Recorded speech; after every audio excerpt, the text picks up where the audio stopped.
মেঘলা আবহাওয়ার কারণে powdery mildew রোগ ও হপের পোকার আক্রমণ নিয়ে দুশ্চিন্তায় পড়েছেন রাজশাহীর আম চাষিরা। কৃষি বিভাগ জানায়, ক্ষতি এড়াতে অনুমোদিত মাত্রায় কীটনাশক ব্যবহার করতে কৃষকদেরকে পরামর্শ দেওয়া হচ্ছে। আর নিয়মিত পরিচর্যায় প্রাকৃতিক দুর্যোগ হলেও প্রত্যাশিত ফলন পাওয়া সম্ভব বলে জানান বিশেষজ্ঞরা। রঞ্জু মাহমুদের ক্যামেরায় মতিউর মর্তুজার প্রতিবেদনে দেখুন বিস্তারিত।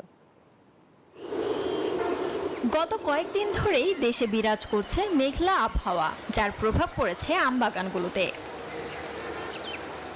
আবহাওয়া অনুকূলে না থাকায় আমের ক্ষতি হওয়ায় শঙ্কায় আছে চাষিরা। তারা জানান, মেঘলা আবহাওয়ার কারণে হপার পোকার আক্রমণ সহ বিভিন্ন রোগ হওয়ায় আমের মুকুল ও গুটির ক্ষতি হয়।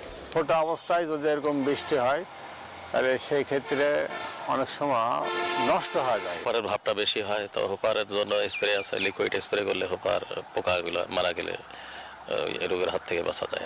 এদিকে আমের ক্ষতি এড়াতে কৃষকদের পরিমিত মাত্রায় কীটনাশক ব্যবহারের পরামর্শ দেওয়া হচ্ছে জানায় কৃষি বিভাগ। হপার থাকলে পাউডারি মিলডিউ রোগটা হতে পারে, হপার আমের মুকুল চুষে ফেলতে পারে।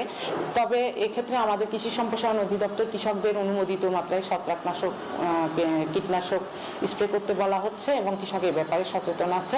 সাময়িক সময় প্রতিকূল আবহাওয়া থাকলেও সঠিক পরিচর্যায় আমের উৎপাদন লক্ষ্যমাত্রা অর্জন করা সম্ভব বলছেন ফল গবেষকরা।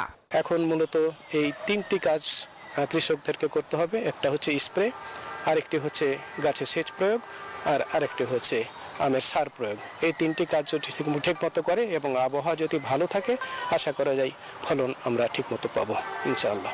এই বছর রাজশাহী জেলায় 19,603 হেক্টর জমিতে আম চাষ হয়েছে। Desk report, news 24।